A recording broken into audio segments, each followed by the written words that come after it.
एक बारिश की रात टेंट में। आरामदायक बेड टाइम कहानी।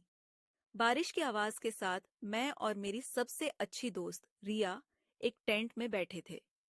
बाहर बारिश हो रही थी और हमें लगता था कि यह हमारे लिए एक आरामदायक रात होगी।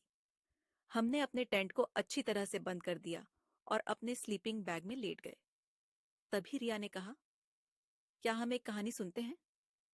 मैंने कहा, हाँ, क्यों नहीं। और मैंने कहानी शुरू कर दी।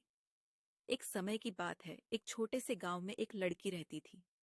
उसका नाम था श्रेया।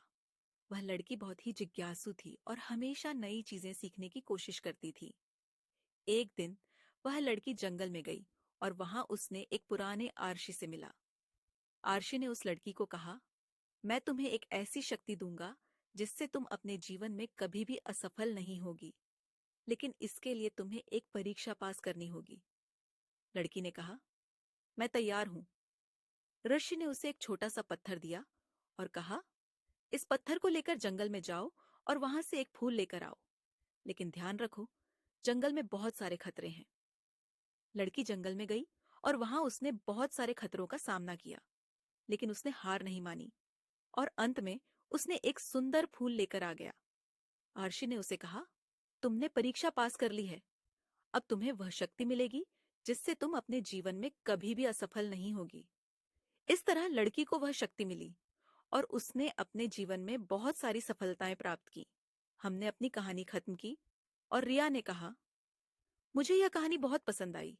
मैंने कहा, मुझे भी बहुत पसंद आई। हम दोनों दोस्तों ने एक दूसरे को गुड नाइट कहा और सो गए। बारिश की आवाज हमें और भी आरामदायक नींद में ले गई। हम दोनों दोस्त सुबह तक सोए रहे और जब हम उठे तो बारिश रुक चुकी थी। हमने अपने टेंट को खोला और बाहर निकलकर देखा। सुबह की धूप बहुत ही सुंदर थी और हमें लगता था कि यह एक नए दिन की शुरुआत है। हमने अपने दिन की शुरुआत की और जंगल में घूमने गए। हमने वहां बहुत सारे नए दोस्त बनाए और बहुत सारी नई चीजें सीखी। हमने अपने जीवन में बहुत सारी सफलताएं प्राप्त की और हमेशा एक दूसरे का साथ दिया। ये कहानी हमें सिखाती है कि जीवन में कभी भी हार नहीं माननी चाहिए। हमें हमेशा अपने लक्ष्यों की ओर बढ़ना चाहिए और कभी भी असफलता को नहीं मानना चाहिए। और सबसे महत्वपूर्ण बात, हमें हमेशा अपने दोस्तों का साथ देना चाहिए।